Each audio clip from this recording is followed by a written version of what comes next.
జీవితంలో స్వాతంత్రం ఉన్నదా? ఇంకా విడుదల పొందలేనటువంటి పరిస్థితుల్లోనే ఉంటున్నామా? ఇంకా ఏదో ఒక బంధకాల చేత, ఏదో ఒక సంఖ్యల మధ్యలోనే జీవితాన్ని పతనం చేసుకుంటున్న ప్రయత్నంలోనే జీవిస్తున్నారా? చూడండి, దేవుని వాక్యం ఈ విధంగా సెలవిస్తుంది. 2 కొరింథీయులకు రాసిన పత్రిక 3వ అధ్యాయము 17వ వచనాన్ని నేను ఒక మాట తెలియజేస్తాను. 3వ అధ్యాయం 17వ వచనం చదువుదామా? చూడండి, ప్రభువే ఆత్మ, ప్రభు యొక్క ఆత్మ ఎక్కడ ఉండునో అక్కడ స్వాతంత్రం ఉండును. మనమందరమును ముసుగులేని ముఖముతో ప్రభు యొక్క మహిమను అద్దములో ప్రతిఫలింపజేయుచు, మహిమ నుండి అత్యధికమైన మహిమను పొందుచు, ప్రభు యొక్క ఆత్మ చేత ఆ పోలికగానే మార్చబడుచున్నాము.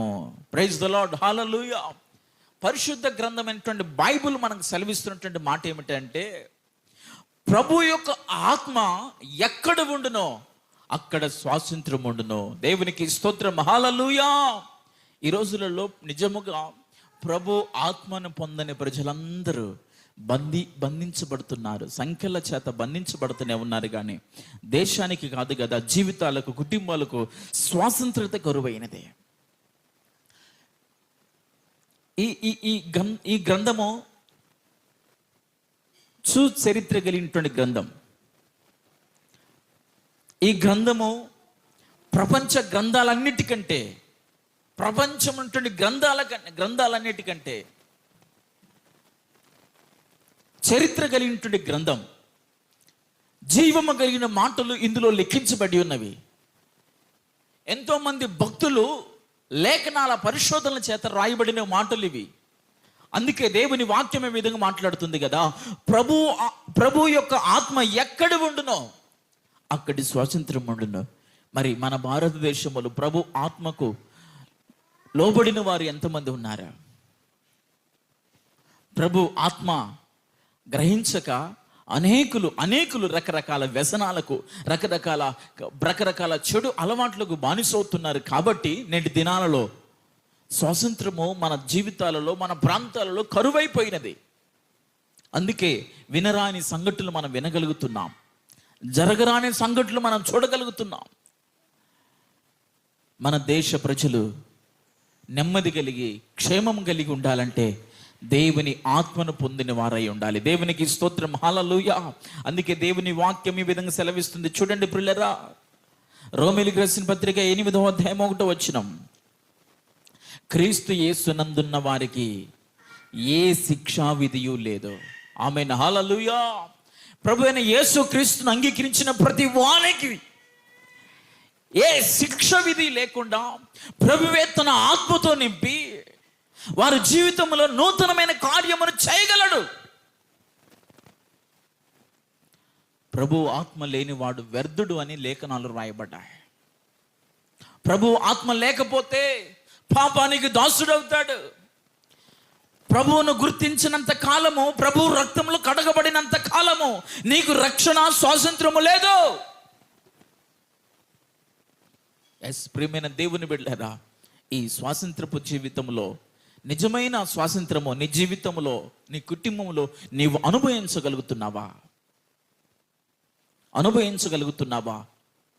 ఒక పంజరములో అయితే ప్రియమైన దేవుని బిడ్డలారా, నీవెప్పుడైతే నీ జీవితంలో, నీ కుటుంబంలో ఎప్పుడైతే క్రీస్తు రక్తములో కడగబడతావో అప్పుడే నీ జీవితంలో నిజమైన స్వాతంత్రము, నిజమైన సంతోషము, నిజమైన ఆనందము, నిజమైన క్షేమం నీపై, నీ కుటుంబంపై ఆవరింపజేస్తుంది. క్రీస్తు రక్తంలో కడగబడనంత కాలం నీవు పాపము చేత, సాతాను యొక్క కుయుక్తుల చేత, అపవాది తంత్రముల చేత, సాతాను రేపుతున్నటువంటి సుడిగాలుల మధ్యలో బంధించబడి నీ జీవిత కాలములో నెమ్మది, స్వాతంత్రము, ఆనందం లేక ఇక ఎంత కాలము నువ్వు జీవించాలని ప్రయత్నిస్తుంటావు దేశంలో. నీవు అపవాది చేతుల్లో ఉన్నంత కాలము పాపములోనే నిలిచిపోతావు. పాపపు క్రియలు నిన్ను ఏలుబడి చేస్తాయి. సాతాను రేపుతున్నటువంటి ప్రతి సుడిగాళ్ళ మధ్యలో బంధించబడి, సంఖ్యల చేత బంధించబడి, విడుదల లేని పరిస్థితి, నెమ్మది లేని పరిస్థితి, ఆరోగ్యం లేని పరిస్థితి, క్షేమము లేని పరిస్థితి, నెమ్మది లేని, సరిహద్దులలో ప్రశాంతత లేని పరిస్థితి. ఇక ఎంతకాలం? ఇదేనా నిజమైన స్వాతంత్ర్యం అంటే? ఇదేనా నిజమైనటువంటి ఆనందం అంటే? ప్రియమైన దేవుని బిడ్డలారా, ఈ ఉదయకాల సమయంలో మనం ఎలాంటి వారమైనా, ఏ జాతికి సంబంధించిన వారమైనా, ఏ కులానికి సంబంధించిన వారమైనా, మన జీవితంలో, మన కుటుంబంలో ప్రభు రక్తంలో కడగబడినప్పుడే మనకు నిజమైన స్వాతంత్రము. ఆమేన్, హల్లెలూయా. ప్రభు రక్తంలో కడగబడనంత వరకు పాపములోనే, శాపములోనే మనము విడుదల పొందలేని పరిస్థితుల్లోనే ఉంటాం. అందుకే దేవుని వాక్యం ఈ విధంగా సెలవిస్తుంది. చదువుదాం ఒకసారి. గళతీయులకు రాసిన పత్రిక 5వ అధ్యాయము 1వ వచనం. ఈ రోజులలో ప్రతి మానవుడు, ప్రభు రక్తంలో కడగబడిన ప్రతి మానవుడు, దేశంలో ఉంటున్న ప్రజలందరూ మరలా వెనుకకు అనగా కుక్క తన వాంతికి తిరిగినట్టుగా అనేకులు మరలా స్వాతంత్రపు జీవితాన్ని నిర్లక్ష్యం చేస్తున్నారు. ప్రతి వారిలో కలుగుతున్నటువంటి ప్రభు యొక్క ఆత్మ నడిపింపును ప్రతి వారిలో ప్రభు చేస్తుంటే ఆత్మ కార్యాలు గ్రహించలేక అనేకులు మరలా దాస్యమగు కాడి కింద చిక్కబడి ఉన్నారు. చదువుదాం ఒకసారి. ఈ స్వాతంత్రము అనుగ్రహించి, చూడండి పిల్లరా, ఈ స్వాతంత్రము అనుగ్రహించి క్రీస్తే మనలను స్వాతంత్రులుగా చేసి ఉన్నాడు. కాబట్టి మీరు స్థిరముగా నిలిచి మరలా దాస్యమగు కాడి క్రింద చిక్కుకొనకుడి. దేవునికి స్తోత్రం, హల్లెలూయా. ఈ స్వాతంత్రము క్రీస్తు మనల్ని స్వాతంత్రులుగా చేసి ఉన్నాడు. ప్రభు ఆత్మ నిన్ను నడిపిస్తూ, ప్రభు రక్తములు కడగబడి రక్షణ అనుభవంలో జీవిస్తూ, లోకము లేని ఆనందము, లోకము లేని సంతోషము, స్వాతంత్రము దేవుడు నీకు ఉచితముగా అనుగ్రహిస్తే మరలా దేవుడు నియమించినటువంటి ఆ నియమములో, దేవుడు ఏర్పాటు చేసుకున్నటువంటి ఆ ఆత్మ నడిపింపులో నీవు నిలబడలేక, స్థిరముగా ఉండక, దేవుని జీవము కలిగిన మందిరములో స్థిరముగా నిలబడక, స్థిరముగా కట్టబడక, స్థిరముగా నాటబడక, స్థిరముగా నిలవక మరలా ఏమవుతున్నారట? మరలా దాస్యమగు కాడి క్రింద చిక్కబడి ఉన్నారు. చూడండి ప్రియులారా, మరి నీ జీవితంలో నిజమైన స్వాతంత్రము, నిజమైన ఆనందము, నిజమైన సంతోషము అనుభవించగలుగుతున్నారా? ప్రశాంతత లేని జీవితం, నెమ్మది లేని జీవితం, ఆరోగ్యము లేని జీవితం, విడుదల పొందలేని జీవితం, ఎన్నో సమస్యలు, ఎన్నో శోధనలు నిన్ను ఆవరించబడి సాతాను తన సుడిగాలుల చేత బంధించబడుతున్నప్పటికీ నెమ్మది కొరతగా ఉన్నది. క్షేమము లేక, స్థిరము లేక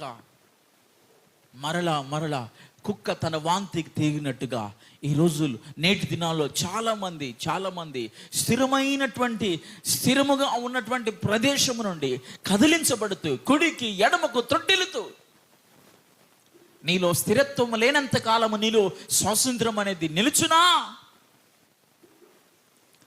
స్థిరత్వం లేని మనసు, స్థిరత్వం లేనటువంటి ఆలోచనలు, స్థిరత్వం లేనటువంటి భక్తి, దేవుని ఆత్మ నీలో పనిచేస్తుందా? ప్రభు ఆత్మ నీపై ఆవరిస్తుందా? ప్రభు ఆత్మ లేనంత కాలం నీలో స్వాతంత్రము అనేది లేదా? ప్రభు ఆత్మ ఎక్కడ ఉండునో అక్కడ స్వాతంత్రం ఉండును. దేవునికి స్తోత్రం, హల్లెలూయా. చూడండి ప్రియులారా, యేసుక్రీస్తు ప్రభువారు ఆయన భూ ప్రపంచంలో ఉన్నటువంటి ప్రతి మానవాళ్ళని ప్రేమించి మనందరికి ఉచితముగానే పాపం మీద స్వాతంత్రం ఇచ్చాడు. దేని మీద స్వాతంత్రం ఇచ్చాడు చెప్పండి ఒకసారి.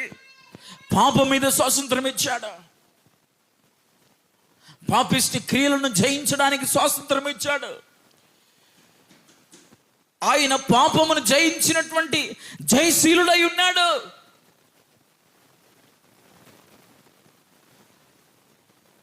ఆయన సన్నిధికి వచ్చిన ప్రతి వారిని పాపమును జయించే స్వాతంత్రమును ప్రభు నిశ్చయముగా అనుగ్రహిస్తున్నాడు. పాపం మీద జయించడమే కాకుండా లోకం మీద జయాన్ని ఇచ్చాడా. లోకం మీద స్వాతంత్రము ప్రభు అయిన యేసుక్రీస్తు ప్రభు వారు మనకి లోకము నుండి, లోక ఆశల నుండి, లోక వ్యసనాల నుండి మనకి స్వాతంత్రం ఇచ్చాడా. సాతాను మీద స్వాతంత్రం ఇచ్చాడా. సాతాను కుయుక్తుల నుండి, సాతాను తంత్రముల నుండి విడిపించబడి ప్రభు తన ఆత్మతో నింపి, రక్షణ ఆనందముతో నింపి, తన సన్నిధిలో స్థిరపరచి ప్రభువే తన స్వాతంత్రములో ప్రభు మనల్ని నడిపిస్తున్నాడు. ఈ రోజులలో లోకాశలు, శరీరాశలు, జీవపు డమ్ము మీద ప్రభు స్వాతంత్రం ఇచ్చి ఉన్నాడా. ఈ స్వాతంత్రమును గుర్తించక అనేకులు, ఒకసారి చదువుకుందాం. లేవీకాండము 26వ అధ్యాయము 13వ వచనం చదువుదాం పిల్లలు. ఒకసారి లేవీకాండము 26వ అధ్యాయము 13వ వచనం ఒకసారి చదువుదామా.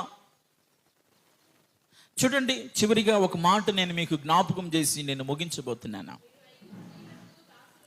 చూడండి, మీరు ఐగుప్తీయులకు దాసులు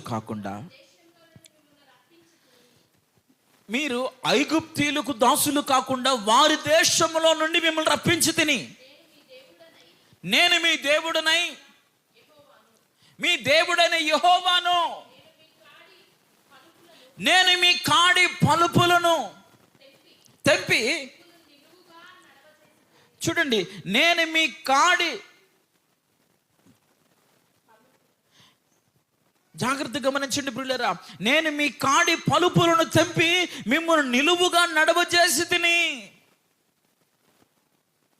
మరి స్వాతంత్రమైన జీవితంలో, నెమ్మది లేని జీవితంలో ప్రభువు అంటున్నాడు, నేను మిమ్మల్ని ఐగుప్తులో నుండి ఐగుప్తులకు దాసులు కాకుండా వారి దేశంలో నుండి మిమ్మల్ని రప్పించి తిని అంటున్నాడు. ప్రియులారా, మరి ఐగుప్తు దాస్యత్వము నుండి ప్రభు మిమ్మల్ని తప్పించినప్పుడు, విడిపించినప్పుడు, సంరక్షించినప్పుడు మరలా ఐగుప్తు వైపు చూడటము, మరలా ఐగుప్తు వైపు చూచి ఐగుప్తుతోనే సహవాసం చేయడము, ఆ ప్రదేశం నుండి ప్రభు నిన్ను తప్పిస్తే, ఆ ప్రదేశం నుండి ప్రభు నిన్ను విడిపిస్తే, మరలా ఐగుప్తు యొక్క దాస్యపు కిందకి నువ్వు ఎందుకు నడిపించబడుతున్నావు? స్వాతంత్రమైన జీవితాన్ని, దేవుని ఆత్మను ఎందుకు కోల్పోతున్నావు? దేవుని ఆత్మను కోల్పోతూ మరలా పాపపు స్వభావం వైపు తిరుగుతూ, లోకాశల వైపు తిరుగుతూ, ప్రభు ఆత్మ నేను నడిపిస్తున్న కొలది ప్రభు ఆత్మను నిర్లక్ష్యం చేస్తూ, నిజమైన ఆనందం, నిజమైన స్వాతంత్రము సాతాను యొక్క సుడిగాలుల మధ్యలో బంధించబడి మరలా ఐగుప్తు వైపు నువ్వు చూడగలుగుతున్నావా? మరలా ఐగుప్తుతోనే నడిపించబడగలుగుతున్నావా? ప్రభు అంటున్నాడు కదా, మీరు ఐగుప్తులకు దాసులు కాకుండా వారి దేశంలో నుండి మిమ్మల్ని రప్పించి ఉన్నాను. ప్రభు ఆత్మ ఎక్కడ ఉండును అక్కడ స్వాతంత్రం ఉండును కనుక ప్రభు ఆత్మ నిలిచిన చోట స్థిరముగా ఉండాలి. ఆమేన్, హల్లెలూయా. ప్రభు ఆత్మ నిలిచి చోట స్థిరముగా ఉండాలి. అందుకే దేవుని వాక్యం సెలవిస్తుంది, నేను మీ దేవుడైన యెహోవాను, నేను మీ కాడి పలుపులను తెంపి మిమ్మును నిలువుగా నడవజేసి తినే. ఆమేన్, హల్లెలూయా. ప్రతి వారు ఈ కృతజ్ఞత కలిగి ఉండాలి ప్రియులారా. ఆయన నీ జీవితంలో, నీ కుటుంబంలో, నీ ప్రాంతంలో ఏ కాడి పలుపుల చేత బంధించబడి ఉన్నామో, ఏ కాడి పలుపుల చేత శోధించబడుతున్నామో, ప్రభు అంటున్నాడు కదా, నేను వాటిని తెంపి నిలువుగా నడవజేసి తిని అంటున్నాడు. దేవునికి స్తోత్రం, హల్లెలూయా. కనుక ప్రియమైన దేవుని బిడ్డలారా, ఈ ఉదయకాల సమయంలో ఈ 78వ స్వాతంత్ర దినోత్సవం సందర్భంగా ఏది నిజమైన స్వాతంత్రమో నీలో ఉన్నదా? నీ జీవితంలో ఆ స్వాతంత్రము అనుభవిస్తున్నామా? ప్రభు ఉచితముగా నీకు ఇస్తున్నటువంటి రక్షణ ఆనందములో స్వాతంత్రము కలిగి దేవుని ఆత్మను పొందుకొని దేవుని మందిరంలో స్థిరముగా నాటబడుతున్నావా? ఇది లేని చోట తిరిగి మరలా నీకు స్వాతంత్రం అనేది మరుగైపోయినదే. వేటి చేత నీవు బంధించబడి ఉన్నావో, ఏ కాడి పలుపులు నేను ఆవరించి ఉన్నావో, ఈ ఉదయకాల సమయంలో తిరిగి మరలా అపవాది చేతుల్లో ఉన్నంత కాలము ప్రభు ఆత్మ నిన్ను ఏలుబడి చేయదు. నిజమైన స్వాతంత్రం నీలో ఉండదు. కనుక ఈ ఉదయకాల సమయంలో ఒక చిన్న ప్రార్థన చేద్దాం. ఎందుకంటే మన దేశాన్ని దేవుడు ప్రేమిస్తున్నాడు. ఈ చరిత్ర కలిగినటువంటి బైబిల్లో ఎస్తేరు గ్రంథం 1వ అధ్యాయం 1వ వచనంలో రాయబడినటువంటి మాటము, మన భారతదేశాన్ని ప్రభు ప్రేమించి ఒక్కసారి పరిశుద్ధ గ్రంథంలో లిఖించబడినట్టుగా మనం చూస్తున్నాం. కనుక ప్రేమైన దేవుని బిడ్డరా, ఆయన మన దేశంలో ప్రేమించడమే కాకుండా నిన్ను, నీ కుటుంబాన్ని, నీ ప్రాంత ప్రజలను, మనందరినీ ప్రభు ప్రేమిస్తున్నాడు. ఆ ప్రేమను బట్టి, ఆయన మన ఎడల చూపించినటువంటి ఆ సిలువ త్యాగమును బట్టి, ఆయన పునరుత్థాన శక్తిని నీవు ఈ ఉదయకాల సమయంలో గ్రహించి ఆయన వైపు తిరిగి ఆయన ఇచ్చే ఆత్మను పొందుకొని, ఆయన ఇస్తున్నటువంటి దేవుని జీవం కలిగిన మందిరంలో స్థిరపరచబడి నీవు నిలిచి ఉన్నట్లయితే నీ కాడి పలుపులను ప్రభు తెంచి తన ఆత్మతో నింపి స్వతంత్రురాలుగా ప్రభు నేను ఏర్పాటు చేసి దీవించబోతున్నాడు. ఇటు కృప దేవుడు మనందరికీ ఈ లైవ్ కార్యక్రమం వీక్షిస్తున్న ప్రతి వారికి సంపూర్ణంగా అనుగ్రహించును గాక. ఆమేన్, హల్లెలూయా. ఈ ఉదయకాల సమయంలో ఉన్న పాటను తల్లు వంచి ప్రార్థనలు ఏకీభవిద్దాం. పరిశుద్ధుడా, దయగల తండ్రి, నీకు వందనాలు అయ్యా. ఈ ఉదయకాల సమయంలో అయ్యా, నిజమైన స్వాతంత్రం ఎవరి జీవితములైతే కరువుగా అయ్యా కొరతగా ఉండదు ప్రభు, ఈ లేఖన ఆధారాలను బట్టి ఈ ఉదయకాల సమయం స్వాతంత్రం అయ్యా నీ సన్నిధిలోనే దాగి ఉన్నది. స్వాతంత్రం నీ రక్తంలో కడగబడిన వారికే స్వాతంత్రము అయ్యా. మరి నీ రక్తములు కడగబడనంత వరకు స్వాతంత్రము లేదు నాయనా. తండ్రి ప్రభు ఆత్మ ఎక్కడ ఉండును అక్కడ స్వాతంత్రం ఉండును అని నీ లేఖల ఆధారాలను బట్టి దేశమా యెహోవా మాట వినము. దేశములో మహారక్షణ కలుగు చేయవాడు ఆయనే. నీ లేఖనాలను బట్టి నైనా మేము ప్రార్థిస్తున్నాం, కనికరించండి. దేశమా సంతోషించి గంతులు వేయము, ఆయన గొప్ప కార్యములు చేసిన. దేశమా సంతోషించి గంతులు వేయము, ఆయన గొప్ప కార్యములు చేసెను. అవును ప్రభు, ఈ రోజులలో చాలా మంది స్థిరముగా నిలబడలేక